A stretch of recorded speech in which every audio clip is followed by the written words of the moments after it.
आज 23 दिसंबर किसान दिवस पर सभी देश के किसानों को हार्दिक हार्दिक शुभकामनाएं। हम यहाँ बात करेंगे किसान के मुद्दे को लेकर अन्नदाता किसान संगठन के केंद्रीय अध्यक्ष मुरली मनोहर श्रीवास्तव से कि आजादी के बाद किसानों के नाम पर खूब राजनीति हुई, खूब उनके नाम पर मुद्दे उछाले गए, उनके नाम पर राजनीति करके कई सरकारें आई और चले भी गई, लेकिन आज भी किसानों की दशा बिल्कुल बदहाल मानी जा रही है। और कुछ सरकारें ये मान रही कि हमने उनके लिए कुछ किए हैं, लेकिन यहाँ पर हम केंद्रीय अध्यक्ष अन्नदाता किसान संगठन के उनसे हम जानते हैं कि क्या वाकई में सरकार ने किसानों के लिए कुछ किया है या बातें सभी बेमानी है। आपका स्वागत है पंजाब केसरी टीवी में। धन्यवाद। सबसे पहले तो मैं आज किसान दिवस के अवसर पर देश के समस्त किसानों को धन्यवाद देता हूँ, आपकी टीवी चैनल को धन्यवाद देता हूँ कि आपने किसानों की बात सार्थक करने के लिए मुझे अवसर दिया, इसके लिए धन्यवाद। अब प्रश्न के अनुसार जो कि जैसा कि आपने कहा है कि किसानों के ऊपर राजनीति हुई है, और वास्तव में यही है।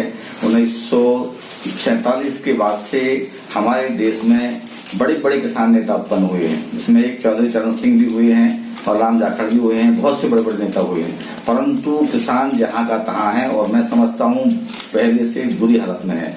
1947 में $1 कीमत ₹1 के बराबर होती थी, आज $1 कीमत ₹75 के बराबर है। तो हमारा उत्थान नहीं हुआ, पतन हुआ है।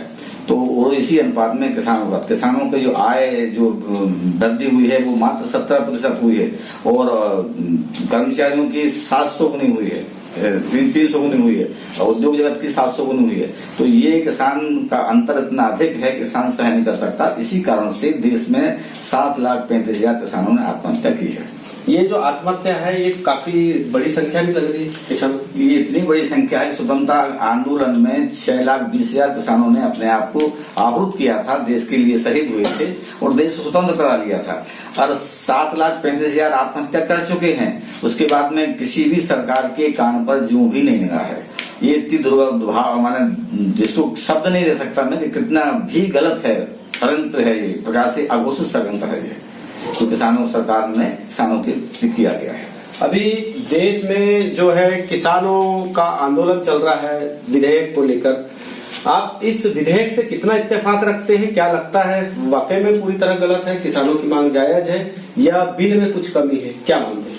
ये विधेयक जो पास किया है इसके लिए मैं पूर्ण रूपेण गलत नहीं मानता हूँ, परंतु इसमें संशोधन बहुत आवश्यक है। इसमें 2 सबसे ज्यादा महत्वपूर्ण संशोधन हैं। पहले तो MSP से कम में यदि बिक्री होती है तो उसे दंडनीय अपराध बनाया जाए, सबसे पहले।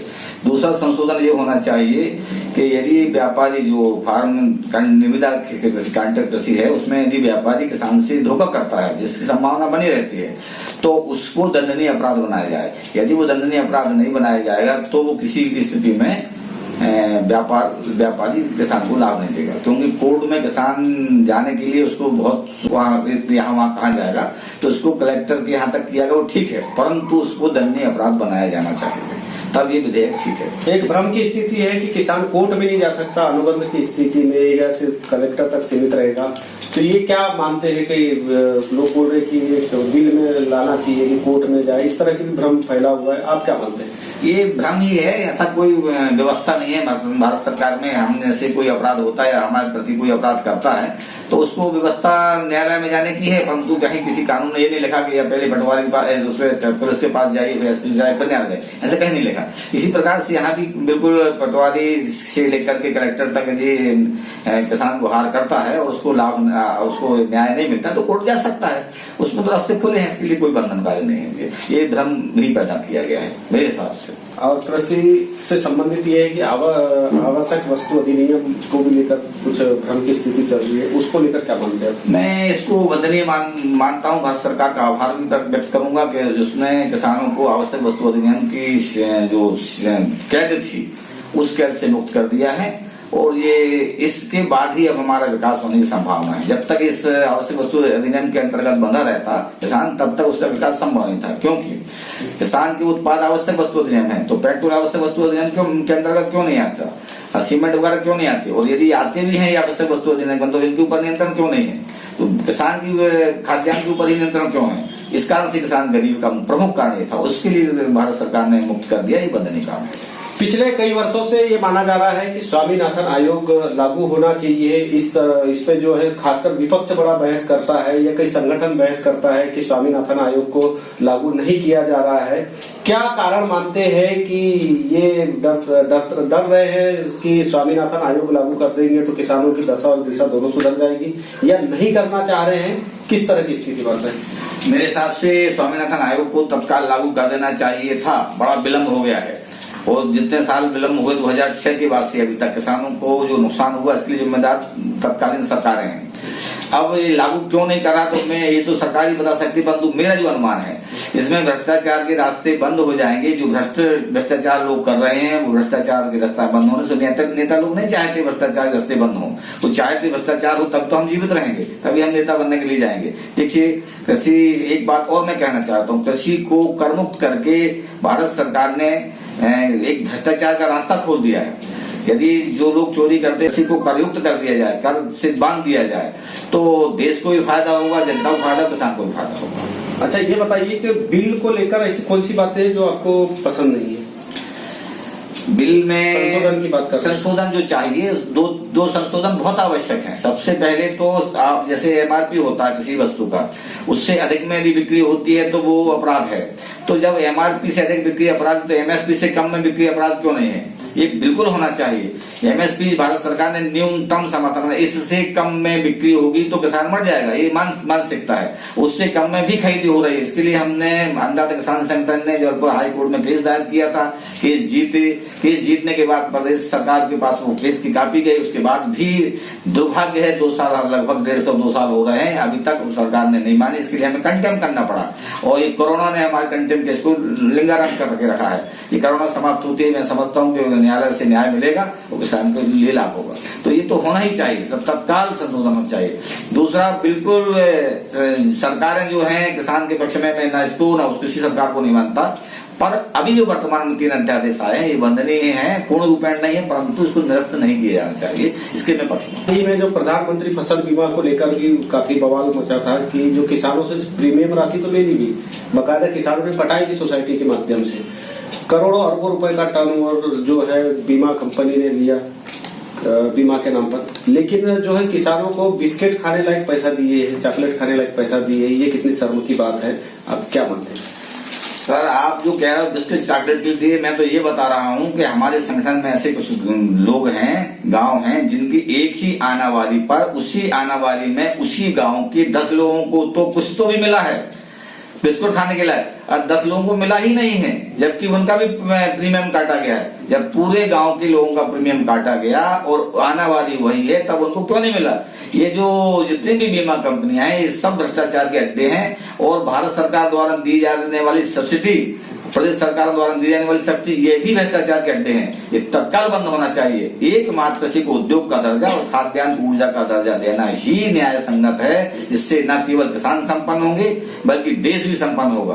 तो आपका कुल मिला के ये कहना है कि किसानों को रियायत और राशि या कोई भीख के तौर पर योजना का लाभ देने से अच्छा है कि किसानों को सीधे सीधे आत्मनिर्भर बनाया जाए ताकि वो अपनी मुसीबत और हर चीजों का सामना कर सके। देखिए, बैसाखी चाहे सोने की क्यों ना हो, वो कभी भी स्वावलंबन नहीं दे सकती। आज जितना भी सरकारों द्वारा किया जा रहा है उसमें स्वावलंबी नामक के परावलंबी बनाया जा रहा है किसानों को। और ये सब्सिडी के मामले में मैं एक बात कहना चाहता हूँ कि कृषि एक खेती में 3.5 HP की मोटर दी लगाई जाती है तो उसका जो बिल है 26,400 कुछ रुपए आता है और उसमें किसान से 4200 रुपया लिया जाता है। और हमने MP वालों से संपर्क किया, किसान औसतन पूरे साल में 600 घंटे बिजली जलाता है, जिसका वास्तविक बिल मैक्सिमम 7,000 रुपये है। ऐसी स्थिति में 7,000 रुपया सरकार को लग रहा है तो किसान से 4,000 ले रहा है और 3,000 किसान को दे रहा है, बस 19,000 रुपया सब्सिडी कंपनी को मिल रही है। तो लाभ तो कंपनी को दिया जा रहा है सब्सिडी का, किसान को मिलेगा। और ऐसी यही हाल सारी सब्सिडियों में, तो ये सब बंद होना चाहिए। केवल कृषि को उद्योग का दर्जा और खाद्यान्न को ऊर्जा का दर्जा देना चाहिए। जिस प्रकार से सुई से लेकर हवाई जहाज तक की कीमत निर्धारित होती है उसी प्रकार से खाद्यान्न की कीमत निर्धारित होना चाहिए। किसान स्वावलंबी है, किसान दाता है, उसको भिखारी क्यों बनाया जा रहा है? उद्योग भी स्थापित हो रहे हैं उस पर आधारित, और रोजगार भी दे रहा है प्रत्यक्ष अप्रत्यक्ष रूप से, फिर भी किसान फटेहाल क्यों है, क्या बनते? देखिए, उद्योग जो दिए जा रहे हैं सब में एक भ्रष्टाचार का रास्ता बना हुआ है। सीधे सीधे कोई भी व्यक्ति अपना उद्योग नहीं लगा पा रहा है।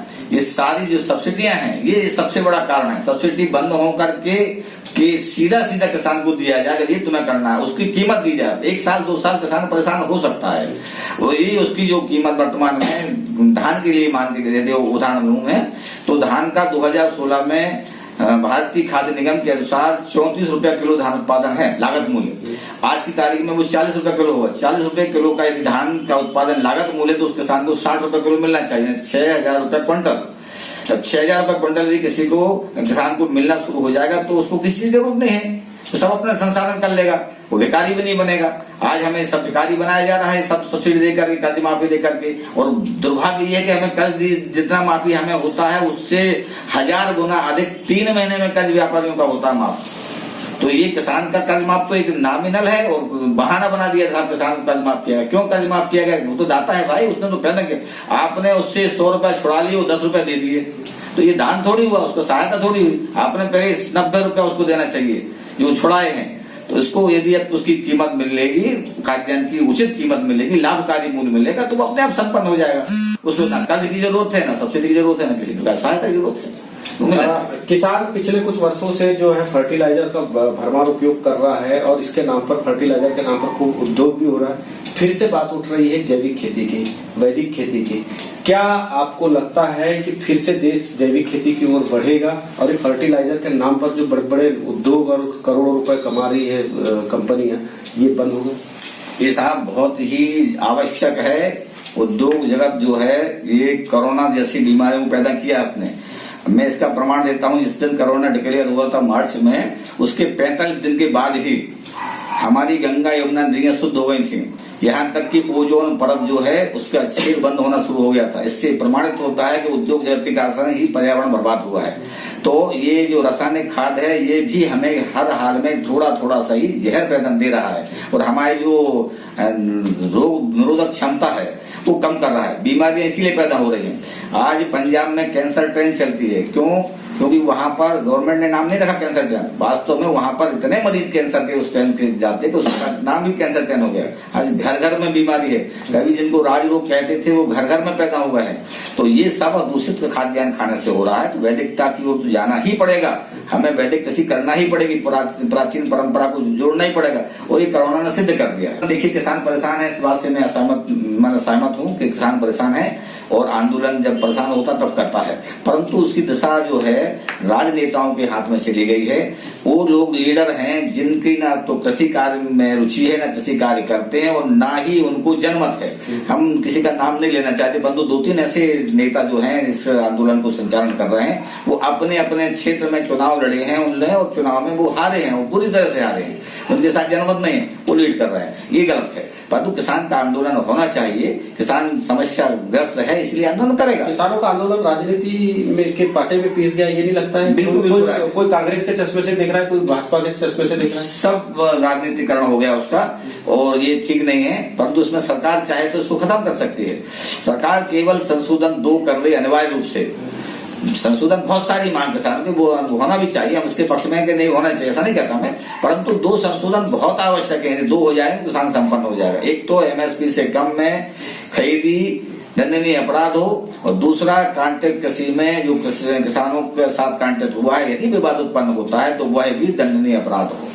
ये 2 आवश्यक है। ऐसा होते ही किसान संपन्न हो जाएगा। तो यहाँ पर हमने बात की अन्नदाता किसान संगठन के केंद्रीय अध्यक्ष मुरली मनोहर श्रीवास्तव जी से। इनका साफ साफ मानना है कि जो बिल आया है केंद्र सरकार के द्वारा, जो बिल लाया गया है कृषि बिल, उसमें संशोधन की आवश्यकता है। कुल मिलाकर अगर हम बिल के बारे में बात करें तो बिल ठीक उसी तरह है, आधी गिलास भरी हुई है और आधी गिलास खाली है। देखने का नजरिया इसका अलग अलग है। कोई इसे खाली गिलास के तौर पे देख रहा है तो कोई भरी गिलास के तौर पे देख रहा है। वहीं मुरली मनोहर श्रीवास्तव जी का मानना है कि किसानों का आंदोलन अपनी जगह जायज है, लेकिन इसका नेतृत्व कुछ नेताओं के हाथ में चले गया है और इस आंदोलन को यह भी माना जा रहा है कि लोग भाजपा और कांग्रेस के चश्मे से देख रहे हैं। बहरहाल आंदोलन जारी है, देश की निगाह किसान आंदोलन पर है और बिल को लेकर जबरदस्त चर्चा भी है। लेकिन यहाँ हम किसान दिवस के अवसर पर एक बार फिर देश के सभी किसानों को शुभकामना देते हुए यही कहेंगे कि किसानों की दशा और दिशा दोनों को सुधारने के लिए ठोस कदम उठाने की आवश्यकता महसूस की जा रही है। बालाघाट से पंजाब केसरी टीवी के लिए कैमरामैन गिरीश एड़े के साथ हरीश लिल्हारे।